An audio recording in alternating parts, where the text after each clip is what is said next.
I'm Joshua, 32 years old, and 3 weeks ago, the man I called my father destroyed me in front of 50 of the wealthiest people in the state. Before I tell you how I made him regret every single syllable he spat at me, please let me know in the comments where you are watching from. Seeing your support really helps me get through retelling this. It was Father's Day. The sky was that perfect, insultingly bright blue that feels like a mockery when your life is about to fall apart. The event was held at the Prescott Estate, a sprawling mansion that looked more like a museum than a home. It was the kind of place where you were afraid to touch the furniture, where the air smelled of old money and expensive lilies. I pulled up to the gate in my 2012 Ford F-150. The paint was peeling on the hood, and the engine had a rattle that I hadn't had the money to fix yet. The valet looked at my truck like I had just dumped a bag of trash on his shoes.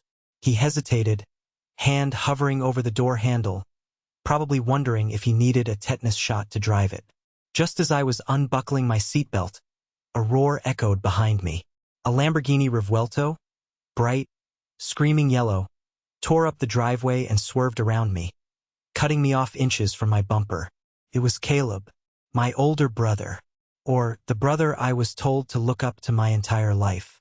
He stepped out of the car, adjusting the cuffs of a suit that cost more than my entire year's salary. He tossed his keys to the valet without looking at him. Then he looked at me. He didn't say hello. He just smirked, shook his head, and walked inside. That smirk said everything. Said, "You don't belong here. You never have." I took a deep breath, checked my reflection in the rearview mirror. My suit was off the rack, a little tight in the shoulders because of the manual labor I did at my job sites. I'm a landscape architect for community projects, parks for low-income neighborhoods, community gardens. Honorable work, or so I thought. To my family, it was glorified gardening. I walked inside. The main dining hall was set for 50 people. Crystal chandeliers, silver cutlery that weighed a ton, and white linens so crisp they could cut your finger. My father, Charles, sat at the head of the table. He was 65, but he looked like a man made of granite and iron. He was holding court, surrounded by business partners, investors, and family members who only showed up when there was free champagne. When I found my seat, it wasn't near the family. Caleb was on Charles's right. My stepmother, Isabella, was on his left. My seat was at the far end, next to the swinging kitchen door. I was literally placed with the distant cousins and the people Charles forgot he invited. The dinner was an endurance test. I ate silently, keeping my eyes on my plate, while Caleb loudly bragged about a hostile takeover he had just managed for the company. Everyone laughed at his jokes. Everyone toasted his success. I was invisible. Then came the speeches. Charles stood up. The room went silent instantly. That was the power Charles had. When he moved, the world stopped to watch. He tapped his crystal glass with a silver spoon. "Thank you all for coming," his voice boomed. It was a deep, resonant baritone that commanded respect. Today is about legacy. It is about the future. He put a hand on Caleb's shoulder. I look at my son, Caleb, and I see the future of this empire. Strength, ruthlessness, success. Applause rippled through the room. Caleb preened like a peacock. I look at my beautiful wife, Isabella, who keeps this family together. More applause. Isabella dabbed a dry eye with a napkin. Then, Charles's eyes traveled down the long mahogany table. They locked onto me. The temperature in the room seemed to drop 10 degrees. He didn't smile. His eyes were cold, dead sharks. And, he continued, his voice dropping to a theatrical whisper that carried to every corner of the room. I suppose I should acknowledge everyone. I am proud of all my children, except the loser sitting at the end of this table. The silence was deafening. For a second, I thought I had misheard. But then, a nervous titter started. Then a laugh. Then Caleb was laughing openly, slapping the table. Isabella covered her mouth, her eyes dancing with amusement. 50 people turned to look at me, 50 pairs of eyes judging me, pitying me, mocking me. "Look at him," Charles sneered, gesturing with his wine glass. 32 years old, drives a rust bucket, plays in the dirt for a living. A complete failure of investment. My heart hammered against my ribs like a trapped bird. My hands were shaking under the table. This was it. This was the moment I had been dreading my entire life. The public execution of my dignity. I wanted to run. I wanted to crawl under the table. I wanted to scream that I mattered. But then, my hand brushed against the inside of my jacket pocket. I felt the thick, smooth texture of the white envelope I had placed there earlier. The fear vanished. Just like that, it was replaced by something colder, something harder. Clarity. I didn't cry. I didn't look down. I pushed my chair back. The scraping sound against the marble floor was loud in the quiet room. "Sit down, Joshua," Caleb barked. "Take it like a man." I ignored him. I stood up, straightened my cheap jacket, and began to walk. Click, click, click. My dress shoes echoed as I walked the length of that long table. I walked past the investors who were staring at their plates. I walked past the cousins who wouldn't meet my eyes. I walked past Caleb, who had stopped laughing and was now looking confused. I stopped directly in front of Charles. He was still standing, that arrogant smirk plastered on his face. He thought I was coming to beg. He thought I was coming to apologize for existing. I reached into my pocket and pulled out the envelope. It was plain white. No name, no address, just the truth inside. I placed it gently on his empty dinner plate, right next to his filet mignon. I looked him in the eye. For the first time in my life, I really looked at him. I saw the lines of cruelty around his mouth. I saw the emptiness in his eyes, and I realized he wasn't a giant. He was just a small, mean old man. "For you, Dad," I said, my voice steady, loud enough for everyone to hear. "Happy Father's Day." Charles looked at the envelope, then back at me. "What is this? Another drawing? Another cry for help?" "Read it," I said, and then I turned around. "Where do you think you're going?" Charles roared. "I didn't dismiss you." I kept walking, past Isabella, whose smile was faltering, past Caleb, who looked like he was about to stand up. "Joshua," Charles shouted, "if you walk out that door, don't you dare come back. I will cut you out of the will. I will ruin you." I pushed open the heavy oak doors and stepped out into the cool evening air. The valet saw me coming and scrambled to get my keys. I was halfway to my truck when I heard it. It wasn't a shout. It was a scream. A primal, guttural scream of pure rage and disbelief. It sounded like an animal caught in a trap. "No, no, this is impossible." The sound echoed through the mansion walls, spilling out onto the lawn. I heard glass shattering. I heard Isabella shrieking. I got into my Ford F-150. I turned the key. The engine rattled to life. A beautiful, honest sound. As I drove away, seeing the grand estate shrink in my rearview mirror, I didn't feel sad. I felt light. But to understand why that envelope made a billionaire scream like a terrified child, and to understand what was inside, I have to take you back. Back to where the nightmare began. That scream, I can still hear it. But that moment was 32 years in the making. Growing up in the Prescott household was like living in a cold, sterile museum where I was the only exhibit that didn't fit. From the time I was 5 years old, I knew I was different. Caleb, who was 3 years older than me, was the golden child. He looked like Charles. Same dark eyes, same square jaw, same cruel streak. I, on the other hand, had blue eyes. Soft eyes, my mother used to say before she passed. My mother died when I was barely a year old. Car accident. That was the story I was always told. Charles remarried Isabella a year later. Isabella wasn't a mother to me. She was a manager. And I was an employee she wanted to fire but couldn't because of labor laws. The difference in how Charles treated Caleb and me wasn't subtle. It was a canyon. I remember my 12th birthday. I had spent months sketching a design for a treehouse. I didn't want toys. I wanted to build something. I brought the blueprints to Charles's study. He was on a call, negotiating a $1 million land deal. I waited patiently for 20 minutes. When he finally hung up, he looked at me with annoyance. "What is it, Joshua?" "I'm busy." "I made this," I said, proudly unrolling the paper. It's a cantilevered treehouse design. I calculated the load-bearing weight and everything. Charles snatched the paper from my hand. He glanced at it for 2 seconds. Then, slowly, deliberately, he tore it in half. Rip. Architecture is for dreamers, Joshua, he said, dropping the pieces into his wastebasket. Prescott's are owners. We own the buildings. We don't draw them like hired help. Caleb is learning about asset management. You're wasting time doodling. But, get out, he said, turning back to his computer. And take that trash with you. I picked up the torn pieces of my dream and walked out.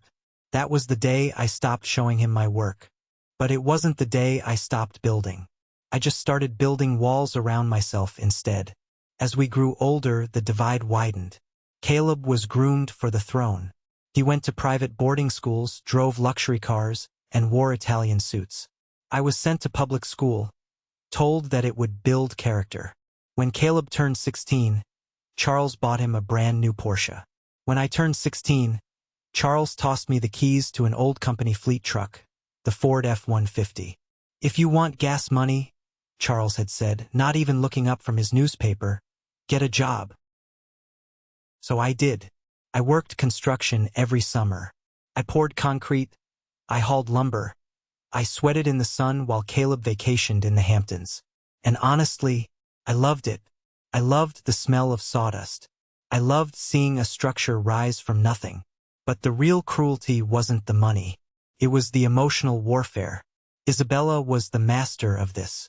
She played the role of the peacemaker, but she was the one handing Charles the ammunition. A few days before the Father's Day party, Isabella called me. Her name flashed on my phone screen, and my stomach instantly tightened. Joshua, darling.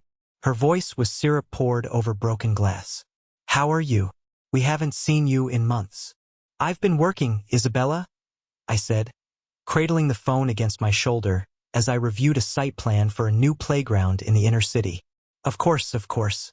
Always digging in the dirt. Listen, your father is receiving a special recognition at the Father's Day celebration. It's vital that you attend. He barely speaks to me, Isabella. Why would he want me there? Because, her voice dropped, becoming sharp. Image is everything, Joshua. We need a united front. Rumors are circulating that the family is fractured. It looks bad for the stock price. Just come, eat dinner, smile, and then you can go back to your little projects. Fine, I sighed. I'll be there. Oh, and Joshua? She added, the sweetness returning. Do try to dress appropriately this time. Maybe buy a new suit? I can send you a voucher if you can't afford one. We wouldn't want the investors to think we don't pay our charity workers enough. Click. She hung up before I could respond. That was her style. A compliment wrapped in an insult, delivered with a smile. But the final straw, the thing that really broke me, happened 2 days later. I was at my construction site. It was muddy, messy work. We were trying to finish the foundation for a community center before the rains came. I was knee-deep in mud, wearing my hard hat and neon vest. Suddenly, a low, aggressive growl cut through the noise of the jackhammers. I looked up to see a Lamborghini Revuelto, bright yellow, aggressive, expensive, slowly rolling past the chain-link fence. The window rolled down. It was Caleb.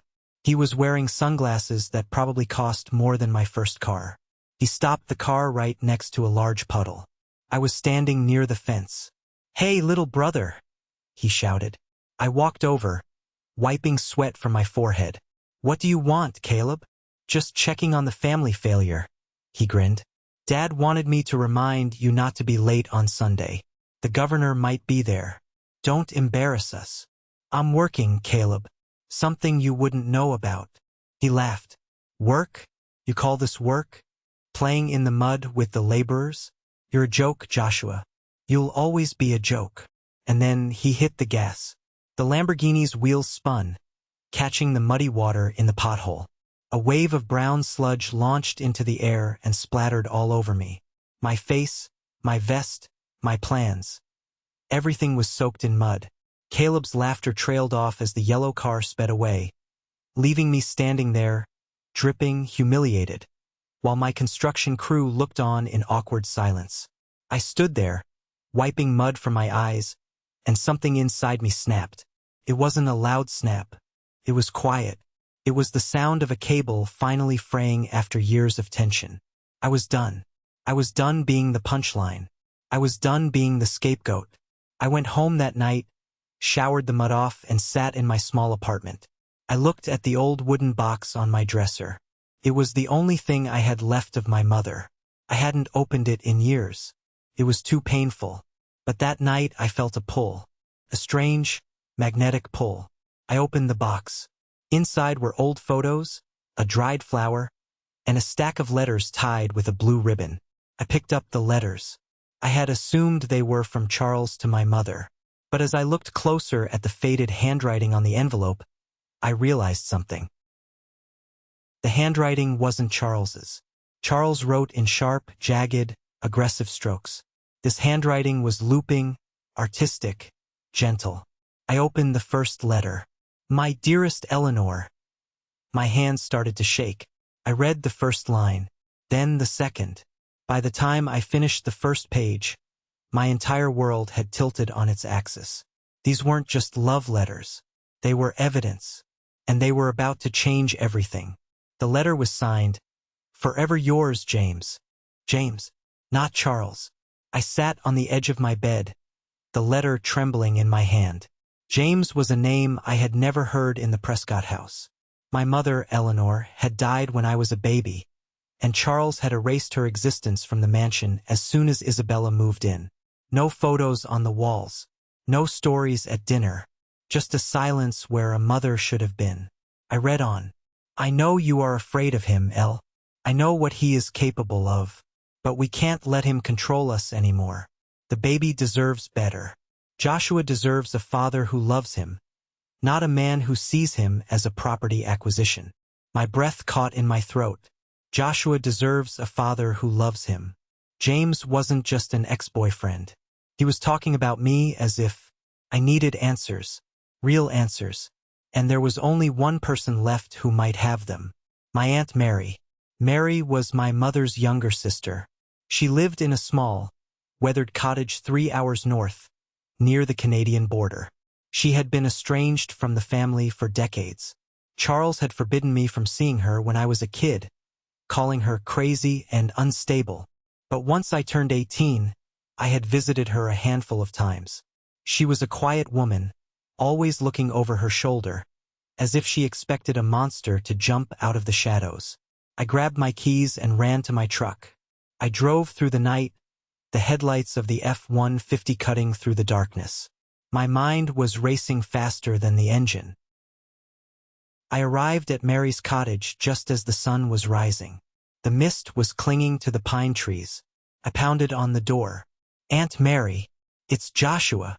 Took a minute, but the door creaked open.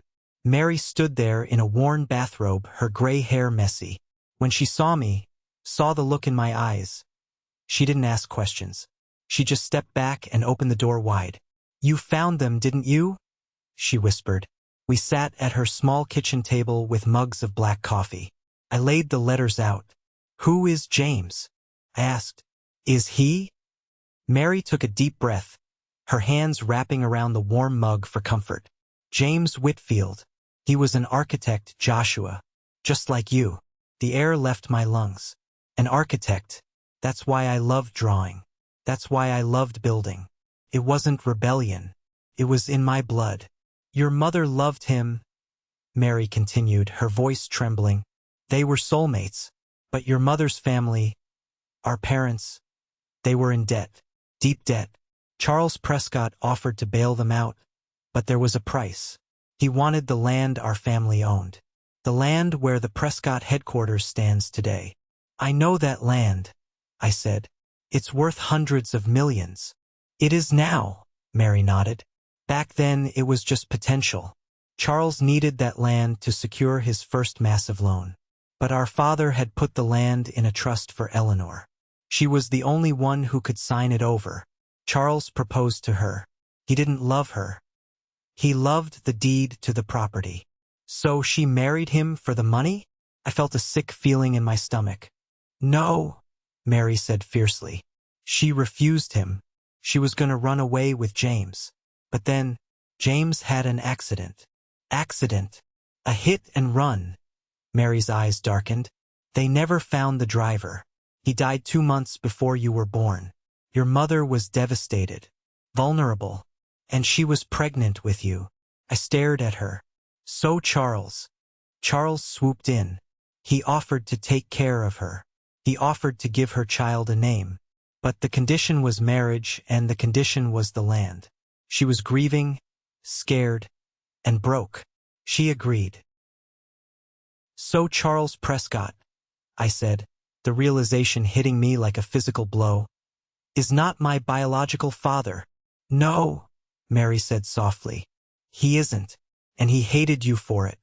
Every time he looked at you, he saw James. He saw the man your mother actually loved. That's why he treats you the way he does. You are a living reminder that he couldn't buy her heart. Tears pricked my eyes, but they weren't tears of sadness. They were tears of relief. For 32 years, I had thought I was defective. I thought I was a bad son who couldn't measure up to his father's greatness. But the truth was, I wasn't his son at all. I was the son of an artist, a man who loved me before I was even born. There's more, Mary said, standing up.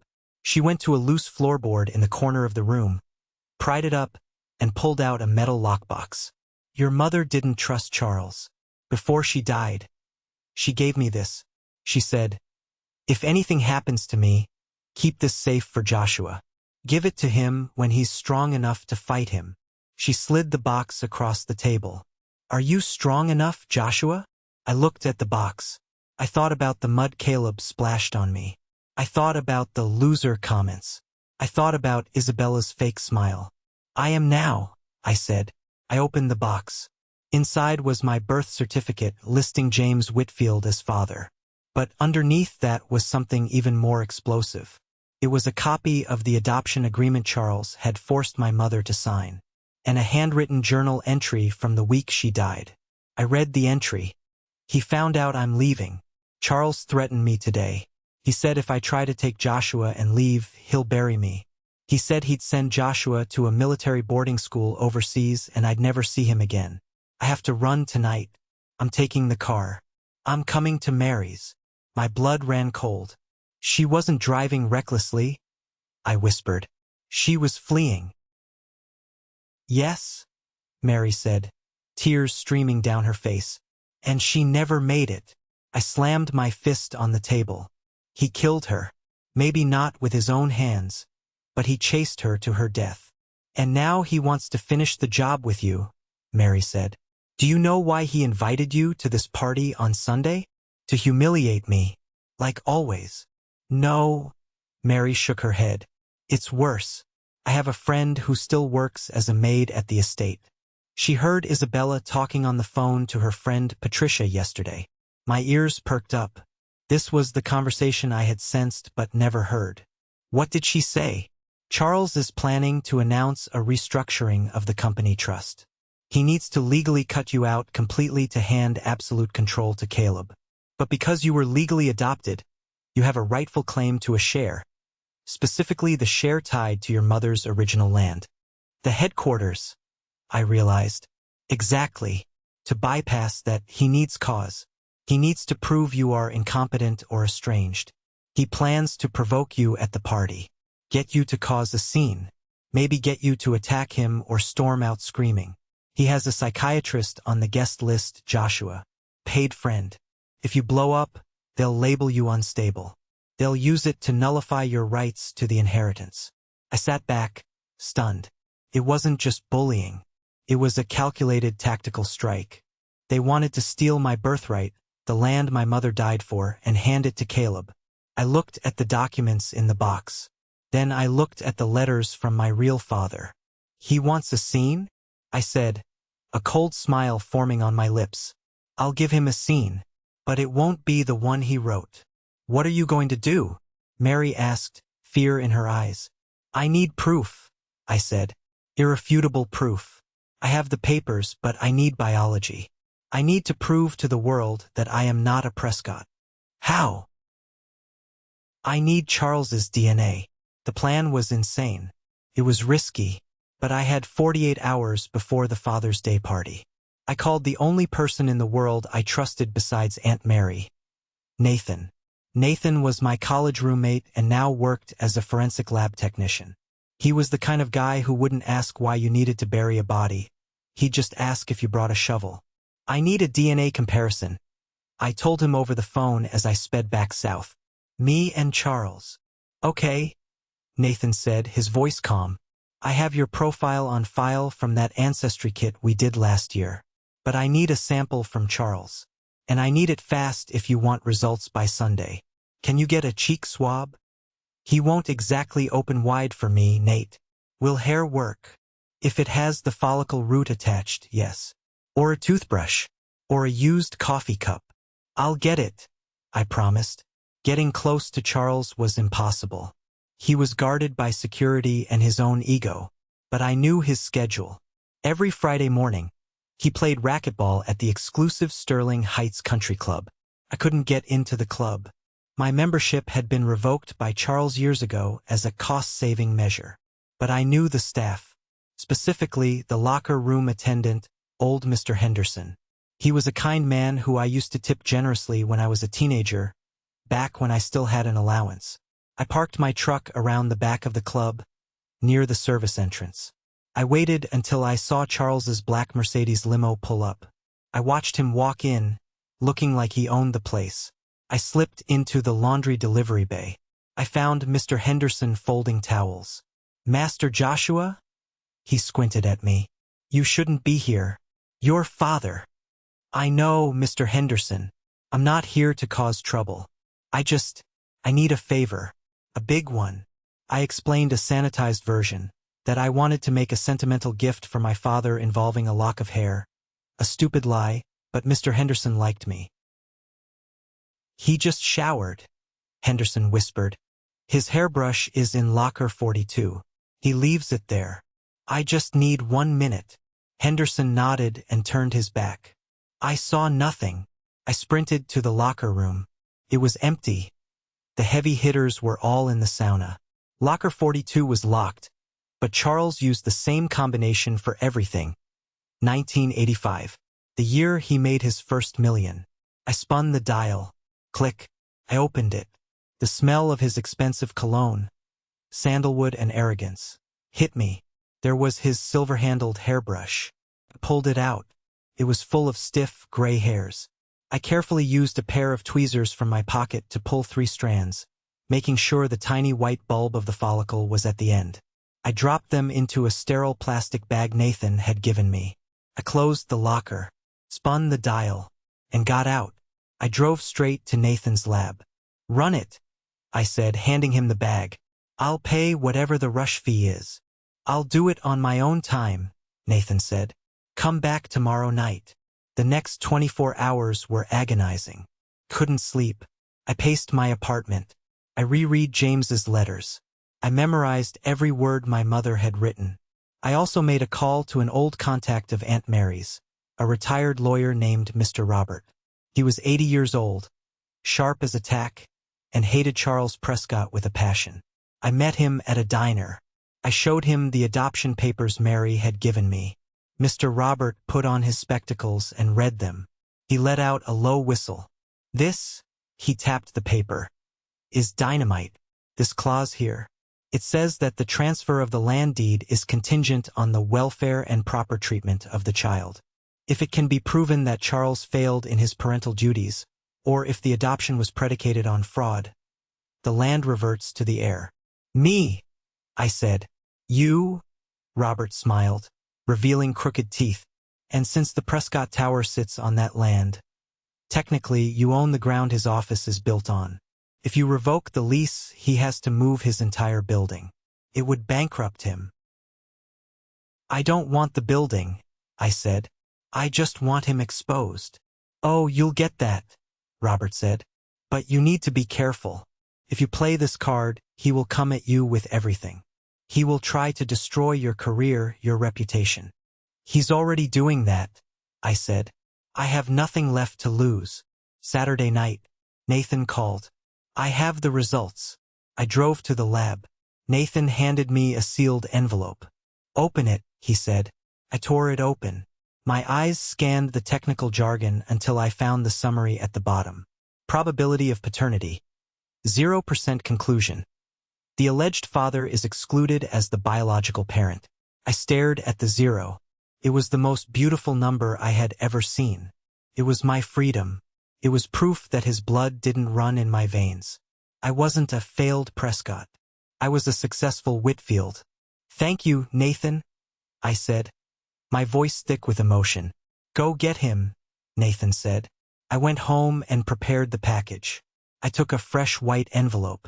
Into it, I put the DNA test results, a copy of the adoption agreement showing the land deal, a photocopy of my mother's journal entry about him threatening her, a short note I wrote myself. I'm not the loser. I'm the landlord, and I'm evicting you from my life. I sealed it. I put on my cheap suit. I looked in the mirror. For the first time, I didn't see the sad boy who drove a truck. I saw a man who was about to go to war. The next morning, Sunday, I drove to the mansion. I saw the cars lining up. Rolls-Royces, Bentleys, and Caleb's yellow Lamborghini. I parked my Ford F-150 right next to a Ferrari. The valet sneered. I didn't care. I walked into the lion's den. Isabella intercepted me at the door. You're late, she hissed, pinching my arm. And that tie is hideous. Try to stay in the back. Don't worry, Isabella, I said, smiling at her. I'll make quite an impression. She looked at me, confused by my confidence. But she was too busy preening for the photographer to notice the danger in my eyes. I walked into the dining room. I sat in my exile seat. I waited. I waited through the appetizers. I waited through the main course. I waited while Charles bloviated about his greatness. And then he said it. I'm proud of all my children, except the loser sitting at this table. The trap was sprung. But Charles didn't know he wasn't the hunter anymore. He was the prey. I was walking to my truck when the scream tore through the air. No, no, this is impossible. I paused, hand on the door handle of my F-150. Part of me wanted to drive away, to let the explosion happen in my rearview mirror. But another part, the part of me that had been silenced for 30 years, needed to see it. I needed to witness the moment the giant fell. I turned back. I didn't go inside, but I moved to the large French windows that looked into the dining hall. They were open to let in the summer breeze. Inside, chaos had erupted. Charles was standing, clutching the papers I had left. His face was a shade of purple I had never seen before. The veins in his neck were bulging like ropes. Who gave him this? Charles roared, looking around the room wildly. Is this a joke? Isabella grabbed the papers from his shaking hands. Victor, calm down, you're making a scene. She scanned the first page. The DNA test. Her eyes went wide. Then she flipped to the second page. The adoption land agreement. You kept it? She shrieked, her voice cracking. You told me you destroyed the adoption contract. You told me the land was fully yours. The room went dead silent. The guests, investors, politicians, family were frozen.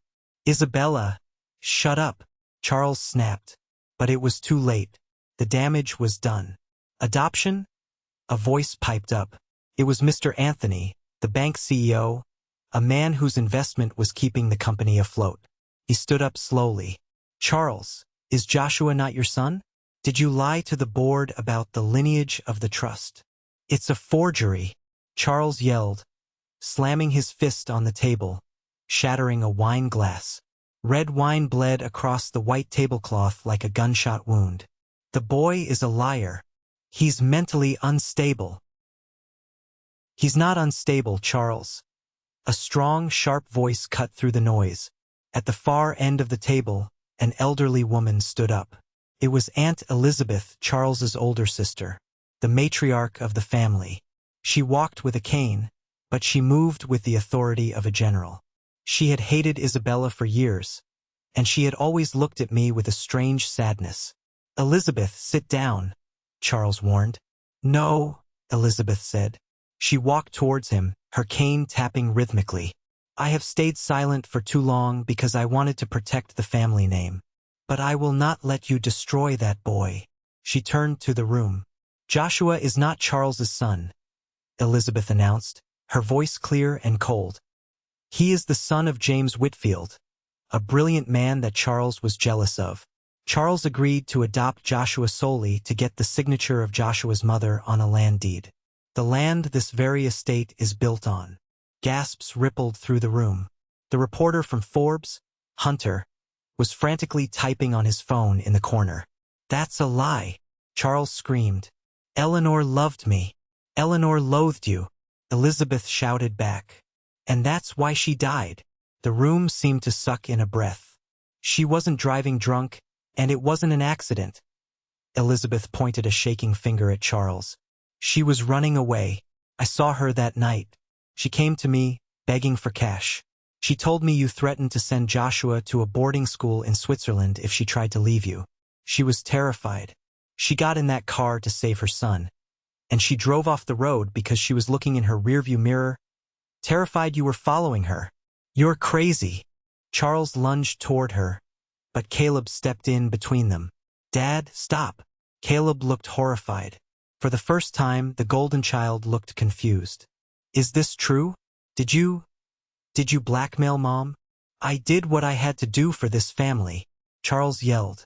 For you. To build this empire for you. Caleb. For me. Caleb stepped back, looking at his father with disgust. You treated Joshua like trash for 30 years? Because of a land deal? Because you were jealous? He's a loser, Caleb. He's weak, just like his father. No, Caleb said, his voice quiet. He looked at the table where I had been sitting. He's not weak. He just walked away from millions of dollars just to tell you the truth. That's not weak. That's stronger than anything you've ever done. Get out of my way. Charles shoved Caleb. Caleb stumbled back, knocking into a waiter carrying a tray of champagne. The crash of glass was the final punctuation mark on the disaster. Isabella was sobbing now, realizing her social standing was evaporating instantly. Charles, the investors, do something. Charles turned to Mr. Anthony. Anthony, listen, this is just family drama. The deal is solid. The Meridian Project. Mr. Anthony picked up his napkin, wiped his mouth, and threw it on the table. There is no Meridian Project, Charles, Anthony said coldly. My firm has a morality clause. We don't partner with fraud. And we certainly don't partner with men who drive their wives to their graves. You can't walk away. We have a contract. Sue me, Anthony said. I'd love to see this play out in court with that DNA test as evidence. He signaled to his associates. We're leaving. One by one, the guests stood up. The silence was replaced by the scraping of chairs and the murmur of shocked gossip. They filed out, leaving Charles standing alone at the head of the ruined table, surrounded by spilled wine and broken glass. I watched it all from the window. I saw the Titan crumble. I saw Charles look around the empty room. He looked at Isabella, who was checking her phone, probably calling her lawyer for a divorce. He looked at Caleb, who was staring at him with pure hatred. And then Charles looked toward the window. Our eyes met across the distance. He looked old. He looked small. He looked defeated. I didn't smile. I didn't wave.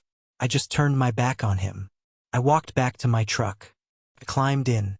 My phone buzzed. It was a text from Nathan. Dude, it's all over Twitter. The Forbes guy just posted a thread. The fall of the House of Prescott. I started the engine. The rattle sounded like music. I drove down the long driveway, past the fleeing guests in their Bentleys.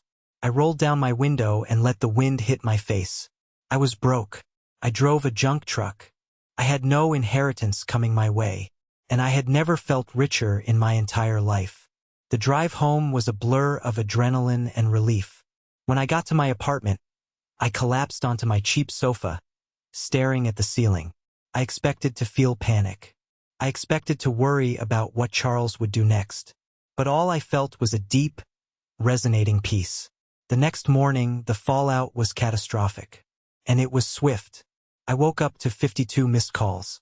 Half from news outlets, half from blocked numbers that I assumed were Charles or his legal team. I ignored them all and turned on the TV.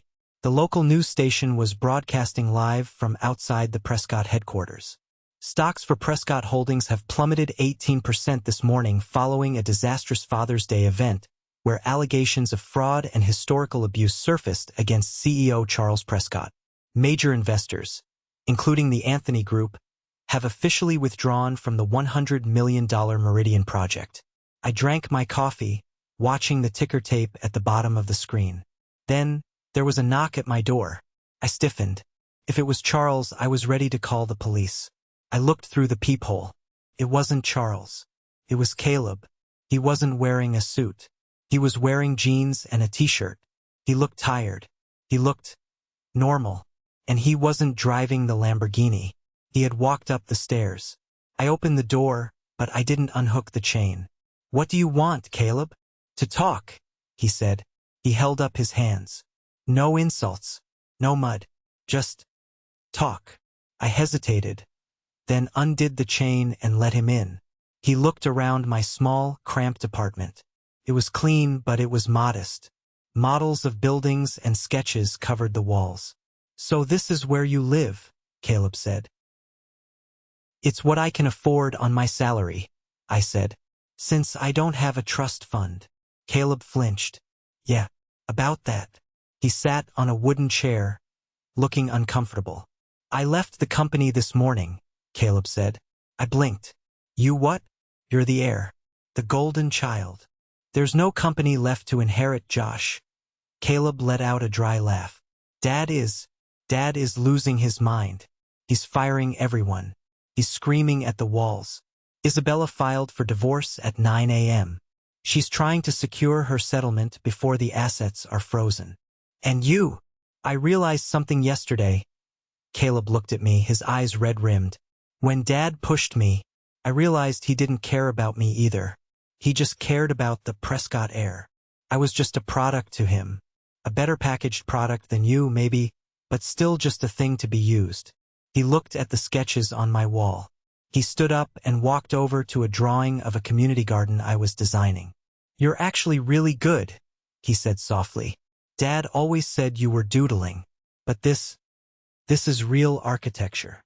"It's what James Whitfield did," I said. "It's what I do." Caleb turned to me.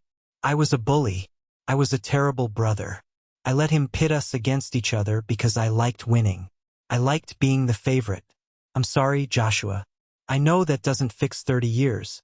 But I'm sorry." I looked at him. I saw the fear in his eyes. The fear of a man who had never had to stand on his own 2 feet, suddenly realizing the ground was gone. "You're right," I said. "It doesn't fix it. But thanks for saying it." "What are you going to do?" Caleb asked. "Mr. Robert called me. He says you can sue for the land. You can take the headquarters. You can bankrupt Dad completely." I thought about it. I thought about the power I held. I could crush Charles. I could take his building, his money, his legacy. It would be the ultimate revenge. But then I looked at the photo of my mother on my desk. She didn't look angry. She looked free. "I don't want his building," I said. "I don't want to be a landlord of an empire built on hate. I just want him to leave me alone. I want my name cleared." "You already did that," Caleb smiled grimly. "Everyone knows the truth now." "Then I'm done," I said. Caleb nodded. He reached into his pocket and pulled out a set of keys. Not car keys. Office keys. "I'm done too. I'm gonna try and find a job. A real one. Maybe, I don't know. Maybe I'll learn to fix cars. I always liked cars. I just never drove them myself." He walked to the door. "Good luck, Joshua. Or Whitfield. Whatever you want to be called." "Joshua is fine," I said. After he left, I felt a weight lift off my chest that I didn't even know was there. The war was over, and I hadn't fired a single shot. I had just told the truth. But there was one last thing I needed to do. I got in my truck and drove to the cemetery. I walked past the Grand Prescott Mausoleum where Charles had reserved a spot for himself. I walked to the older, quieter section of the graveyard. I found a simple headstone. Eleanor Whitfield. She had been buried under her maiden name, thanks to Aunt Mary. I knelt down in the grass. I placed the DNA test results on the grave. "We did it, Mom," I whispered. "He can't hurt us anymore. You're safe. I'm safe." The wind rustled through the trees, warm and gentle. Felt like a hand on my shoulder. I stayed there for a long time watching the sun go down. I wasn't a billionaire. I wasn't a CEO. I was an architect with a beat-up truck and a small apartment.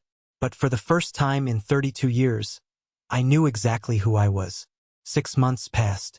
6 months is a long time when you are rebuilding a life from the ground up, but it feels like a blink of an eye when you are watching an empire crumble to dust. I was sitting in my new office. When I say office, I don't mean a glass corner suite in a skyscraper. I mean a converted loft in a brick building in the downtown arts district. The rent was reasonable, the heating was temperamental, and the coffee machine was a $20 drip pot I bought at a thrift store. But on the glass door, in simple black lettering, it read Whitfield Architecture. Not Prescott. Whitfield. My father's name. My name. My phone rang. It was Mr. Robert, the retired lawyer who had come out of retirement just to handle the legal hurricane I had unleashed. "Joshua." His voice rasped over the line, sounding cheerful. "I have an update on the divorce proceedings. You might want to sit down." "I'm sitting, Robert. What's happening?" "Well, Isabella's forensic accountants have been digging through Charles's offshore accounts. They were looking for her settlement money, but they found something else instead." I leaned forward, resting my elbows on my drafting table. What did they find? They found that the Prescott liquidity is gone. Charles leveraged everything, and I mean everything, on the Meridian project. When Mr. Anthony pulled the funding that night, the loans were called in immediately. Charles has been paying the interest out of the company's operating budget. Basically, he's been robbing Peter to pay Paul. "So he's broke?" I asked, looking out the window at the city skyline. "Worse," Robert chuckled. "He's insolvent. The bank is foreclosing on the estate next week. Isabella is furious. She spent thousands on her legal team trying to get custody of the art collection, only to find out the paintings are actually leased. She's walking away with nothing but her jewelry collection and a lot of bitterness." I let out a long breath. The Prescott estate. The house where I grew up. The house where I was treated like a servant in my own home. It was being repossessed. "And the land?" I asked. "My mother's land?" "That's the best part," Robert said. "Because the adoption contract was proven to be fraudulent. Based on the coercion we proved with your mother's journal, the deed transfer is voidable. The bank can't touch the land underneath the headquarters. It legally reverts to the Whitfield Trust. To you." I closed my eyes. This was the moment I held the trigger. I could pull it and destroy Charles completely. I could force the building to be torn down. I could sell the land to developers and walk away with millions. But then I remembered the mud on my boots. I remembered the community gardens. I remembered why I became an architect. "Robert," I said, "I don't want the money, and I don't want to be a landlord. Joshua, we are talking about a generational inheritance. You can't just, I want to donate it." I cut him off. "I want to donate the land to the city, on one condition." "Which is?" "They have to turn the headquarters into a community vocational center. A place where kids who can't afford college, kids like I was treated, can learn a trade. Carpentry, electrical, architecture. And they have to name it the Eleanor Whitfield Center." There was a long silence on the other end of the line. "You're a better man than I am, son," Robert finally said. "And certainly a better man than Charles. I'll draw up the paperwork." I hung up the phone. I didn't feel a rush of triumph. I just felt clean. A few hours later, there was a knock at my office door. It was Caleb. I hadn't seen him since he visited my apartment the day after the party. He looked different. The arrogance that used to fit him like a second skin was gone. He was wearing a gray uniform shirt with a name tag that read Caleb, Sales Associate. "Nice place," he said. looking around at my drafting tables and the sketches pinned to the wall. "It works," I said. "Coffee? Please." I poured him a cup of the cheap stuff. He drank it without complaining. A year ago, he would have spit it out and demanded an espresso. "I heard about the estate," Caleb said, staring into his cup. "Dad is moving into a condo downtown, a 2-bedroom rental. He's furious. He blames everyone but himself. He blames you, he blames me, he blames the economy." "And you?" I asked. "How are you holding up?" "I'm working at a dealership." Caleb gave a small, self-deprecating smile. "Selling mid-range sedans. It's humbling. I have to rely on my base salary and commissions. No more company credit card. No more expense accounts." "Do you hate it?" Caleb paused. "Honestly? No. For the first time in my life, when I close a deal, I know I did it. Not because of my last name. Not because Dad made a call. Because I actually did the work. It's satisfying." He reached into his pocket and pulled out a check. It was wrinkled. "I know it's not much," Caleb said, sliding it across the desk. "But I wanted to pay you back. For the mud. For the cleaning bill. For everything." I looked at the check. It was for $200. It probably represented a significant chunk of his disposable income right now. "Keep it, Caleb," I said, pushing it back. "No," he insisted. "I need to do this. I'm trying to clean up my ledger, Josh. I'm trying to be, I don't know, decent." I looked at him, really looked at him. The golden child who had lost his shine but found his soul. "Okay." I took the check. "Thank you." "There's something else." Caleb hesitated. "Dad. Charles. He's in the hospital." My stomach dropped. "What?" "He had a mild stroke yesterday. The stress of the foreclosure, the divorce, the public humiliation. His heart couldn't take it. He's at St. Jude's." "Why are you telling me this?" "Because he's asking for you." I laughed. A bitter, sharp sound. "He's asking for me? What for? To call me a loser one last time? To tell me I ruined his legacy?" "I don't know."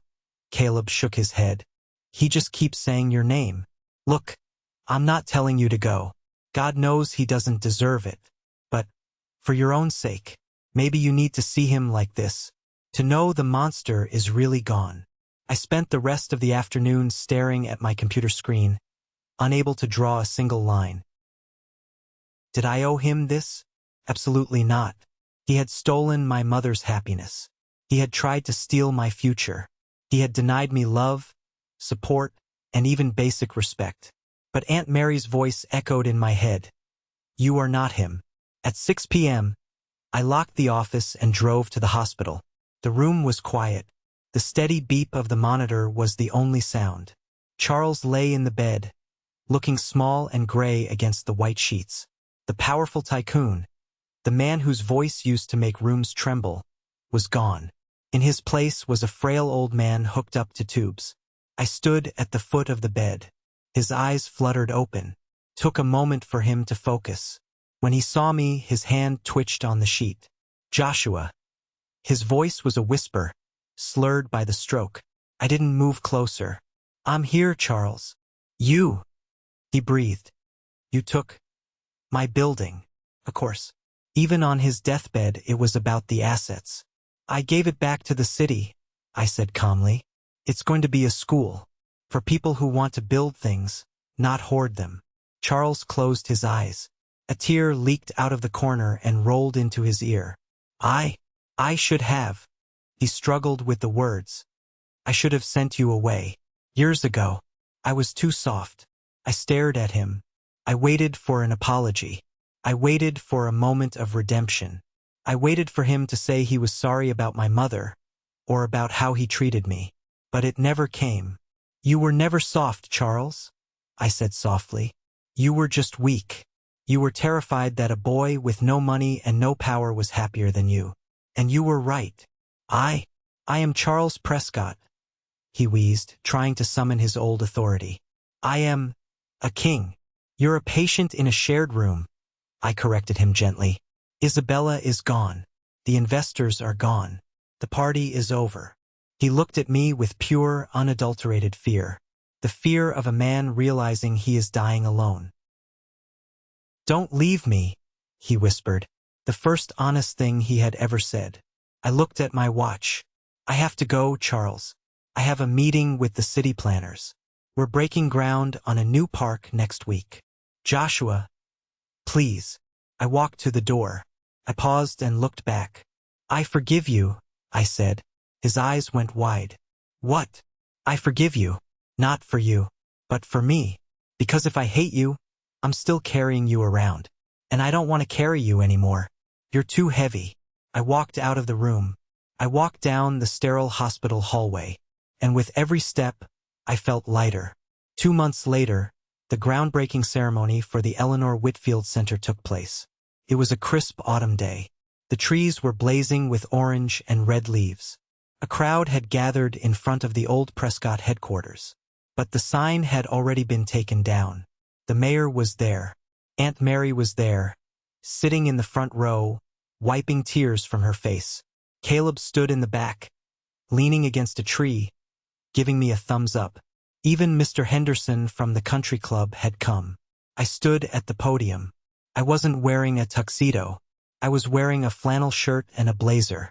I looked like myself. "My mother," I began, my voice amplified across the crowd, "didn't leave me a fortune. She didn't leave me a trust fund or a college fund. She left me something much more valuable. She left me the truth."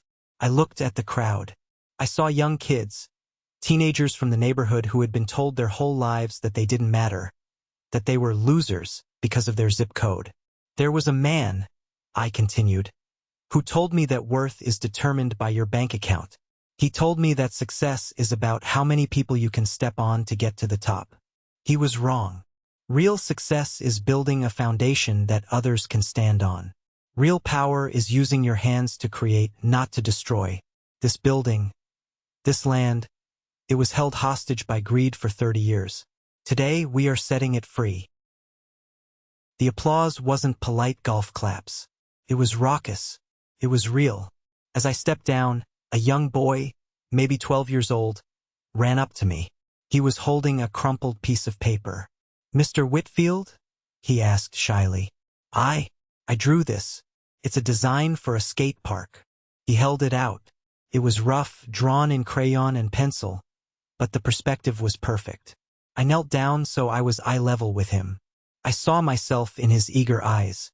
I saw the ghost of the boy who had his drawing torn up in a study. "This is amazing," I said. "What's your name?" "Leo." "Well, Leo," I pulled a pen from my pocket. "I think the retention wall needs a little reinforcement here, but the flow is excellent. Do you want to walk the site with me? We can see where it might fit." Leo's eyes went wide. "Really? Really? Architects have to stick together." I put my hand on his shoulder, and we walked toward the building site. Aunt Mary came up beside me. She slipped her arm through mine. "She sees you, Joshua," Mary whispered. "She sees all of this. And she is so proud." I looked up at the sky. It was that same bright blue as Father's Day. But it didn't look mocking anymore. It looked limitless. 1 year. It had been exactly 1 year since the Father's Day dinner. I sat on the tailgate of my Ford F-150. I hadn't sold it. I could afford a new truck now. Business was booming, and my salary had tripled since I became my own boss, but I kept the Ford. It was a reminder, kept me grounded. I was parked on a hill overlooking the city. From here I could see the skyline.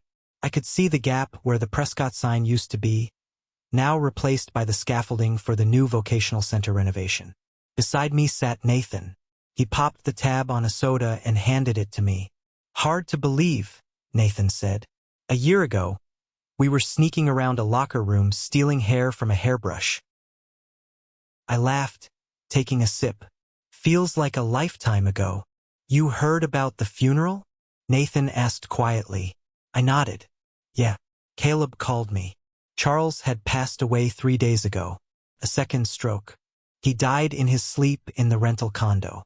There was no massive state funeral. No dignitaries flying in from overseas. No front-page eulogies hailing him as a visionary. Just a small service tomorrow. Are you going? Nathan asked. I have to, I said. Not for him. For Caleb. He's the only one left to handle the arrangements. Isabella didn't even send flowers. She's in Paris with a new boyfriend, spending whatever she managed to hide from the forensic accountants. You're a good brother, Josh, Nathan said. Better than he deserves.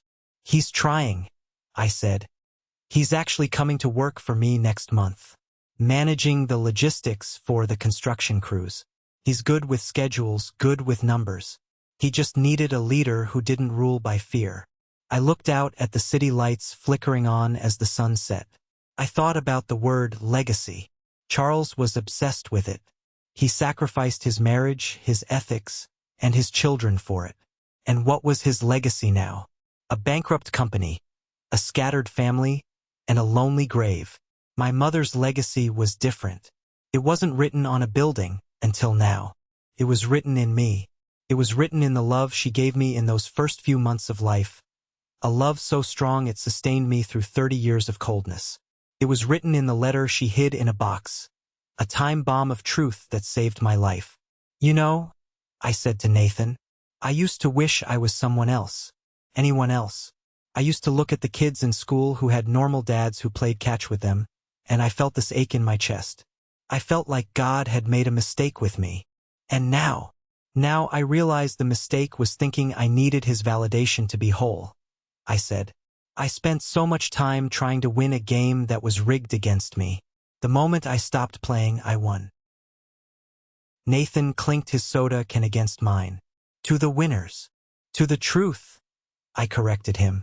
The next morning, the funeral was surreal. It was raining. A gray, drizzly rain that felt fitting. There were only about 10 people at the graveside. Me, Caleb, Aunt Elizabeth, Mr. Henderson, and a few old employees who were too polite not to show up. The priest said the standard words. Ashes to ashes, dust to dust. There were no tears. There was just a heavy, awkward silence. When the service was over, people drifted away quickly. Nobody wanted to linger. Caleb and I were the last ones standing there. Caleb looked at the mahogany casket. It was expensive, the last bit of luxury Charles would ever have. I keep waiting to feel sad, Caleb said, his voice hollow. But I just feel tired. It's the grief of mourning what we never had, I said. We aren't mourning the man. We're mourning the father he should have been. Caleb nodded. He reached into his pocket and pulled out a set of car keys. I sold the Lamborghini, he said, weeks ago. Used the money to pay off the last of Mom's, Isabella's, debts so she wouldn't get sued. I'm driving a Honda now. It's reliable. Hondas are good. I smiled. Good gas mileage. Hey! Caleb turned to me. I found something. In his condo. When I was cleaning it out.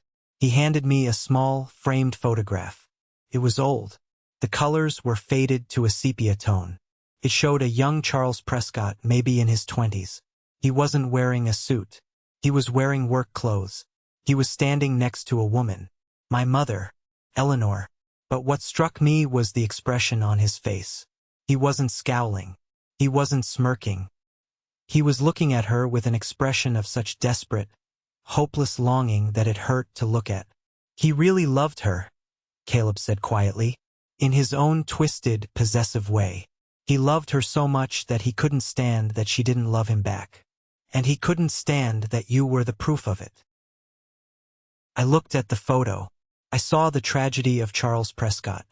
He had chosen power over love, and in the end, the power had abandoned him, and the love had never been his to begin with. Burn it, I said, handing the photo back to Caleb. What? Burn it. We don't need ghosts, Caleb. We need a future. Caleb looked at the photo, then at the grave. He pulled a lighter from his pocket. He lit the corner of the photograph. We watched as the flame consumed the image of the young, hopeful Charles and the woman he couldn't own. The ash fell onto the wet grass. Come on, I said, clapping Caleb on the shoulder. I have a meeting with Leo about the skate park. He thinks we should use recycled concrete for the ramps. I want you to meet him. The kid's got a head for promotion. He's already designing flyers. You're letting a 12-year-old consult on the project? Caleb laughed, a genuine sound. Why not? Someone gave me a chance once. Pass it on. We walked away from the grave. We didn't look back. I got into my truck. I drove through the city that was no longer a prison of bad memories, but a canvas for new ones. I stopped at a red light. Next to me, a sleek, black Porsche pulled up. The driver was a man in a suit, talking loudly on his Bluetooth, looking stressed, angry, and important. He glanced at me in my beat-up Ford. He sneered, just for a second, judging the rust and the dents. I just smiled at him, a real wide smile, because I knew something he didn't. I knew that the rust on my truck was from honest work. I knew that the empty seat beside me was waiting for friends who loved me, not people who wanted something from me. I knew that when I went home tonight, I would sleep the deep, dreamless sleep of a man with a clear conscience. The light turned green. The Porsche sped off, engine screaming, desperate to get somewhere fast. I took my time. I eased onto the gas. I rolled down the window and let the fresh air fill the cab. I was Joshua Whitfield. I was an architect. I was a brother. I was a son. And I was finally completely free. Thank you so much for walking this journey with Joshua. Writing this story was an emotional roller coaster, because while the billionaire mansions and DNA tests might seem dramatic, the core of the story is something so many of us face. The struggle for validation from the people who are supposed to love us unconditionally. We saw Joshua go from a loser in the eyes of his father to a hero in the eyes of his community. But the most important victory wasn't the money, or the land, or even the revenge. It was the moment he realized his worth didn't depend on Charles's approval. He broke the cycle of toxicity. He chose forgiveness, not for his abuser, but for his own peace. I want to ask you a question, and I'd love to read your thoughts in the comments. Have you ever had to walk away from a toxic relationship, family or otherwise, to find your own peace? Or what did you think of Caleb's transformation? Do you think he deserved a second chance? Please type good in the comments if you enjoyed the story and found value in the lesson. Your interaction tells me that these are the kinds of stories you want to hear. Stories about justice, healing, and the strength of the human spirit. Don't forget to like and subscribe so you don't miss the next story. Until next time, remember, you are enough exactly as you are.